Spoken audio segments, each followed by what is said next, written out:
You're going to laugh, but imagine this picture.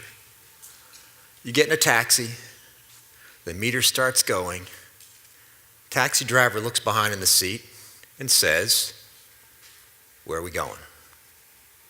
Meter's running, where are we going? And your answer is, "Let's take a ride, I don't know."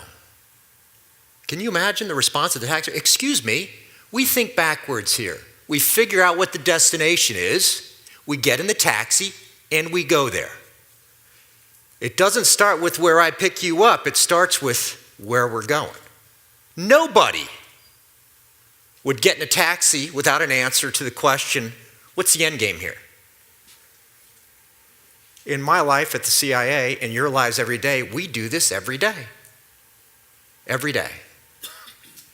Age 25, age 30, age 50, we start building a retirement account. And we start to think forwards. I got $5,000 in it, $10,000 in it, $50,000 in it. Where's the market? Market's up 2%, market's down 2%. Got to call my broker, got to do something. I got to look at information every day, building to that day when I get to the lake house. Not thinking necessarily of a simpler question. What are the characteristics of people like me? I don't know anything about money. What are the characteristics of people like me who invest over the course of decades? And what would an investment advisor tell you if you were to ask him, where do I want to be in 30 years? Where am I driving? You know what they'd say? Slow down, trade less. The people who trade less are in many cases more successful. Don't, especially as a non-expert, try to work the market. You're going to walk forward and figure out how to play the market? Or are you going to think, what are the characteristics of people who win in 30 years and walk backwards? How many people are going to call their investment advisor every 2 weeks? I don't get it. Think backwards.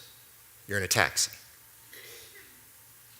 We do the same thing this week, next week. We do this every day in the media, and especially in what we Americans regard as entertainment, which is called a political cycle. Which I confess is more entertaining than this presentation. We sit there every day, and I confess I enjoy it too. I play the game as well. It makes no sense, I'll still play. It's like going to a casino. You're going to lose, but you want to play anyway. The end game is I'd rather own the casino, by the way. We go and say, what are the polling numbers today? So-and-so just got out of a convention. They're up 3%. So-and-so in Ohio is down 4%. So-and-so just scored with some zinger yesterday on the news. Interesting, entertaining. It's not clear to me why this has any relevance whatsoever.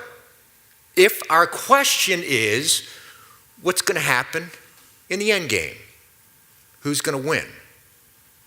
So you fast forward to an election in our cycle, typically in November, and I think a better question might be if I got in the taxi during an election season, what are the characteristics of polls in June, July, August, September, October?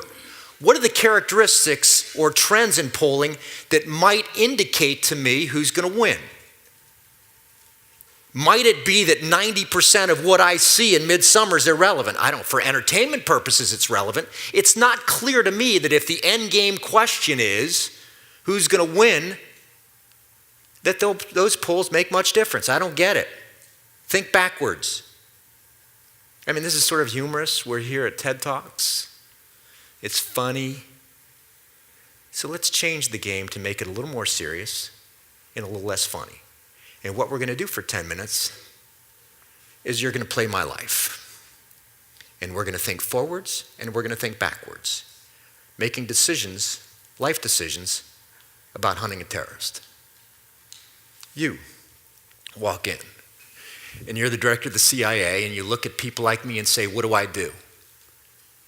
You guys in the audience, along with me, might offer a simple answer. Thinking forward, the answer. I returned to the CIA from the White House in January of 2002. The answer then might have been very straightforward.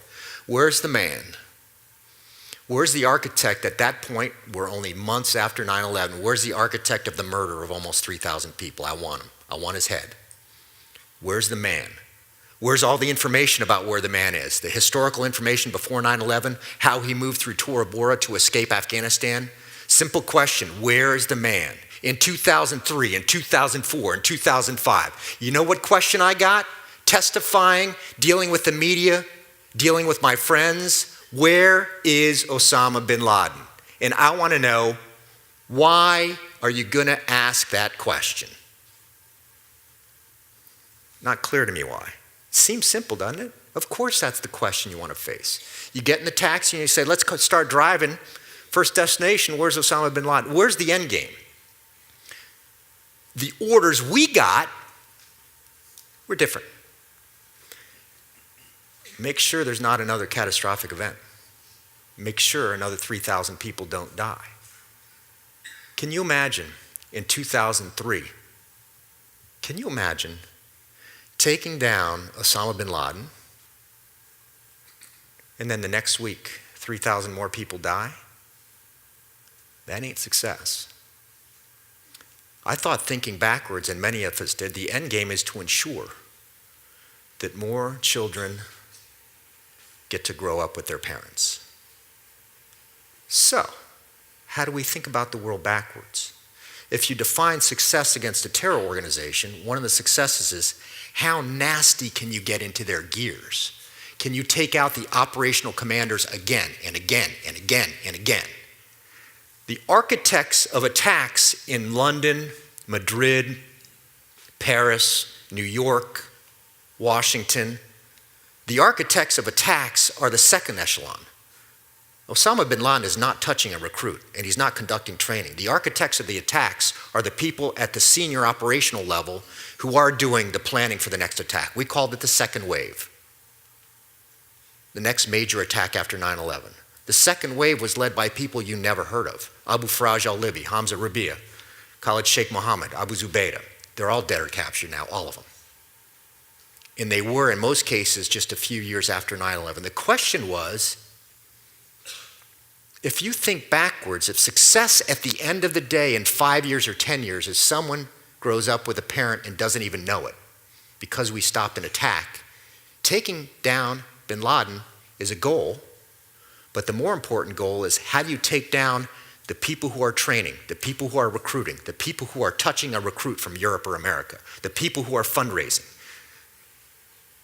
the people you didn't hear about except when they're on page A17 of the newspaper, which says, for the 5th time, the number 3 in Al-Qaeda goes down. You know how many times we talked about, in my staff meetings that I sat in, we talked about bin Laden versus the number of times we talked about the second layer echelon? Now, as those of you who are managers, you know, managers make money on who they recruit for talent, where they spend money, where they spend people. So this decision about who you target is not just an idea, it's about where you're spending money and where you're spending people. I would say the number of times we discuss bin Laden versus that second tier 50 times bin Laden won, maybe, might have been higher. Thinking backwards, I think the responsibility was, yeah, we'll get bin Laden, but the priority is to ensure the second wave doesn't happen. And we scored. For every person, now that I'm out of government, who asked me in testimony, who asked me on the media, why don't you have them? What's wrong with you? I can now speak, shut up. September 12, 2001, you look forward to 2016, 2017, 2015, and you say no catastrophic attack in America, 95% of the American population says no way, we scored. We thought backwards.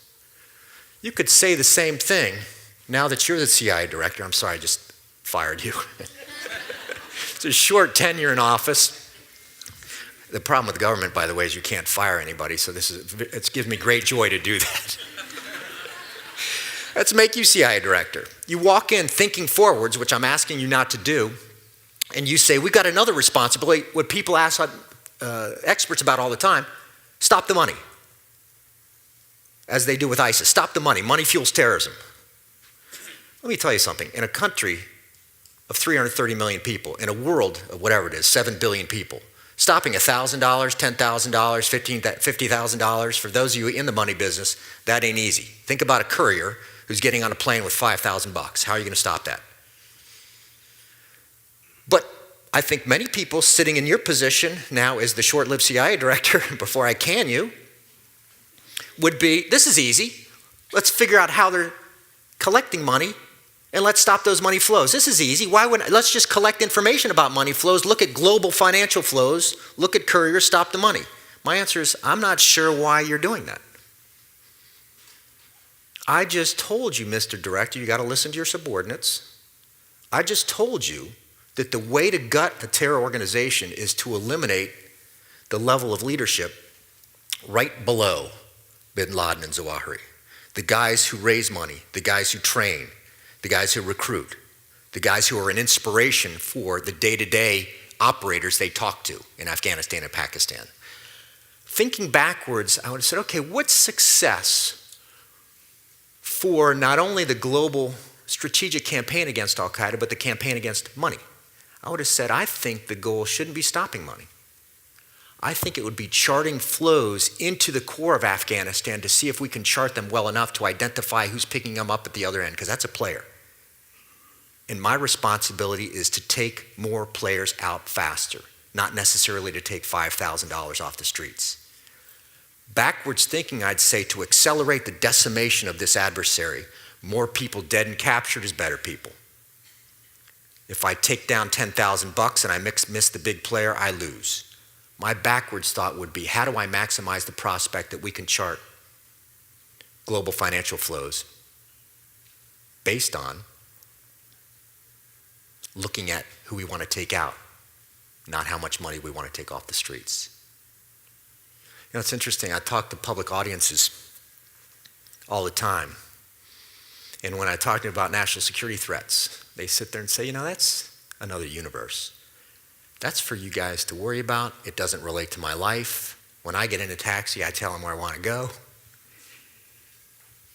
And I tell them, actually, it's not. Because it relates this way of thinking to a child. People ask me all the time, isn't ISIS a threat? And I said, well, let's frame this. My definition, let's have a conversation, a debate. If you want, I'll be in the back afterwards. We can have a fight. 155 pounds soaking wet, I'm good to go. My question, my metric would be what affects an American family. I don't want to hear about photos on TV. I don't want to hear what political candidates say. I want to say, I determine what a threat is based on the effect on an American family.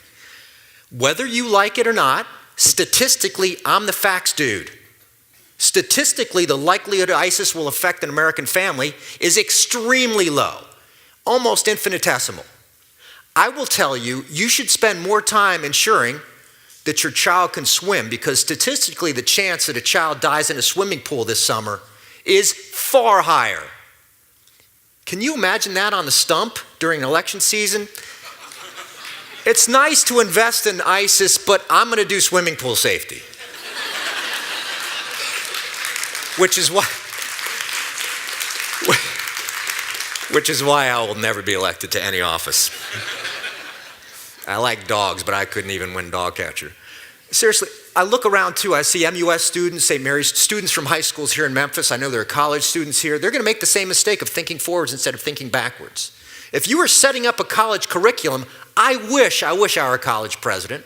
I wish the first question would be, how do I create mental agility in somebody's mind? And how can I create that mental agility with someone who can speak and write? That's the way a human being communicates with another human being.